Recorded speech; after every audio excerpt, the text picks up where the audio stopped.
topic is Partners in the Struggle, and we're talking to Mr. EJordan and Ms. CGreenlee3.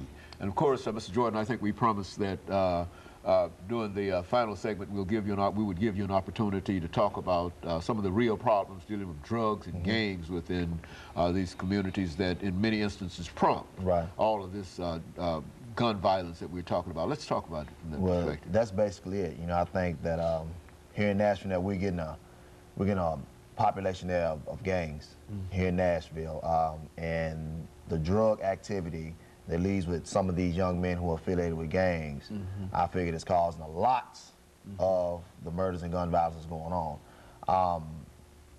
We must talk to the young black males. It's going to take myself, Ms. Clemmy, and yourself to say, hey, you know, go to these young men who are in the schools that may be troubled, to say, hey, you know what, put these guns down, put these dope packs down.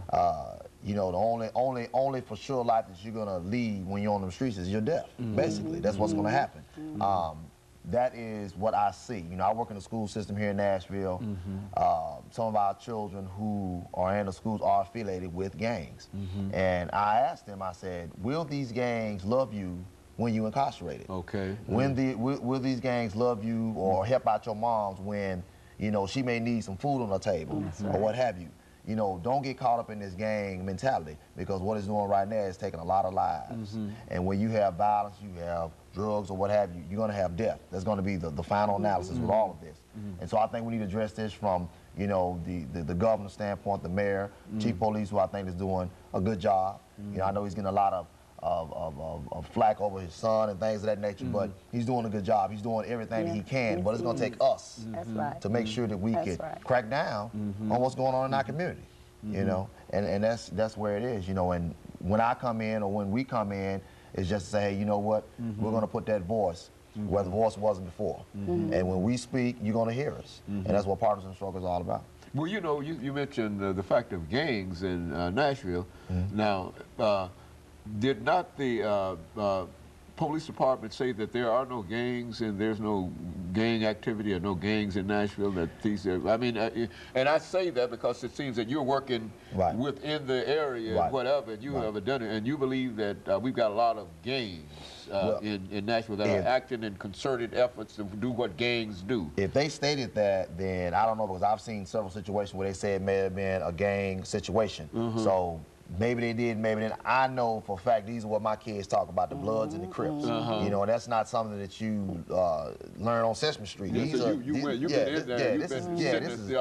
the rags and the whole nine. I mean, you know, and this is what our children think that life is supposed to be about, a rag that represents, you know, Blood and Crips. And I'm looking at my life right now and saying, when I was growing up in the 70s, you know, I was able to go outside and play and have a good time. Now, if you go outside and play with today's society, knowing there may be a gang situation, that's another life taken with this stray bullet that they call. And it shouldn't be that way. It shouldn't be that way. My kids ought to be able to come outside, my son and my daughter ought to be out and be able to come outside and play without worrying about a stray bullet coming from somebody else, and then the media excuse me by saying, well, they were at the wrong place at the wrong time. That's a misprint. If my children in the confines of their home, they're at the right place.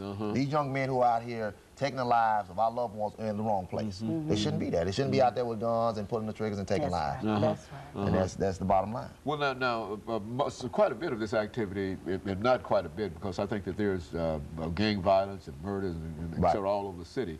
But the newspapers seem to have sort of singled out public housing as the place to focus, because a large number of these murders have been committed in public housing. But we're talking about less than, according to the, less than 5,000 folks. Is that what we're talking about? We're talking because, well, now, in other words, 5,000 folks in a real sense are held hostage by these gangs and this kind of activity.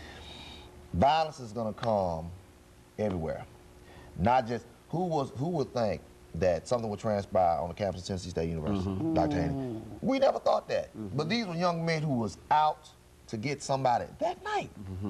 You know, it could have been public housing, it could have been Bellevue, Brentwood. Violence is everywhere now. Don't single out public housing. This is just an easy target for these young men, because that's where they hang, that's where they do most of their drug transactions. It's easy, you know, it's easy. But at Tennessee State University, where Mr. Ping life was taken, that's unacceptable. So it's not just in public housing, and I don't want that to be the key. It's everywhere. Gun violence and murders is everywhere. It's to the point now, you know, we got to be almost looking behind our backs. You know, worry about am I next? That's right. You know, and it shouldn't be that way. It shouldn't be that way. So I don't want to say it's just in public housing. It's not. And of course, I don't wish to imply that, but I am saying that this is a small element of the population, but for all of that violence to come out of it, well, now, do you think that it's anything that can be done to deal with the drugs and gun violence in the areas where it occurs? I mean, these are so many emotional kinds of things, and it's very, very difficult to stop a murder when it's based upon emotions and etc. But what can be done? I mean, where do we go? I'm gonna say something, and I'm gonna let Ms. Clement come in. I think, where as a community, if you see someone in your environment, your neighborhood selling drugs, call the police. Okay. It's easy as that. Call the police and say, hey, you know what? I pay my taxes. This is my house. I don't want no drug dealer right next to my door. You need to come and find out what's going on and evict these folks or whatever you do, police, department, or what have you. And then next it goes to our children who are making these decisions. We need to reach our children and talk to them. We need to talk to them. That's it. I'm going to pass to Ms. Clement. She got something she may want to say. Well, only thing I want to touch base on that real quick is the only thing we can do as a community is come together and accumulate a lot of more opportunities and a lot of more programs for the youth. The CEO of Galaxy Star, which is Mr. CGreenlee3, he says it best. They're not going to put the guns and the packs down and go work for a $5 job when they make $500 an hour. So if we get together and think of some opportunities and programs for them, which he had came up with a 10-year plan called OFC, Opportunity for Change, and it's just waiting for somebody to come and see it and develop it. We don't have enough buildings for them to come into and see, well, if I decide to give you this gun and this pack, what you got to offer me? Can you send me to college? Can you give me a scholarship? Can you help me get my GED? Can you teach me how to be a dad? So that's really the basic answer. We as a community, the society, and the system have to come up with more opportunities and more programs for them. What if I take 15 people off the corner today? Where am I going? I got a place to put them, but what am I going to do to them the next day? Do they have a class? Can I just send them to a Vanderbilt now? Can I put them in TSU class now? No. So more opportunities and programs being developed. How do we know that they won't quit if we don't put some kind of opportunity in their face? And looking at all of the holidays that's coming up now, we have a lot of kids, including my 3-year-old son, Jaquan Sullivan. I have to say his name because he's a victim now that's going to grow up without a father, and he's already asking, where's my dad? So the community, the system, the media, some of the black churches. The black churches. Got to get in there. Amen. Some of the black churches, we have to come out and take a calculated risk on some of these kids and quit worrying about their pants hanging down, the braids in the hair, and the grill in their mouth. Let's see what we need to do to love on them so they can love on themselves so they can quit taking everybody's lives. No more situations where the black churches are afraid to come out. Bring church to them.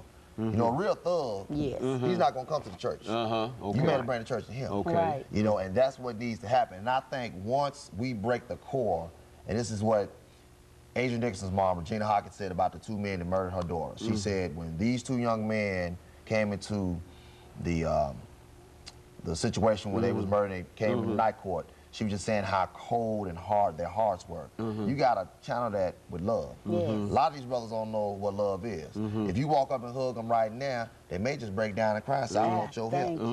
You know, sometimes that thug mentality is just a front because they need love. Mother and father in the home, so they don't know how to react. And this is the part of our problem with our black men, our little boys. And we got a job to do. We got a job to do.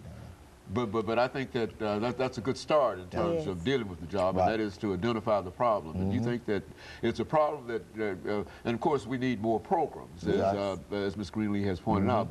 But it's a problem that can be solved by just not just with love. Love is all. But you're saying that if we start showing more concern in reference to what these young people are doing and stop criticizing them, that perhaps they might drop that hard exterior that they have and be willing to come by and we can deal with them. That's right. Because they won't help. They won't help. They won't help. They won't help. They won't help. Early on, when the young lady living in apartments was shot on her porch, we all met up, and Brother Earl was there along with my pastor, which is Pastor Orlando Westbrook. Quick. And anyway, he was there, and he would tell you he's a hood pastor. He would come out and love on you. Okay, and of course, Ms. Greenlee and Mr. Jordan, let me thank the two of you for coming by and bringing us that excellent information. And let me encourage our audience to tune in again next week for another informative edition of Comments. Thank you, and good morning.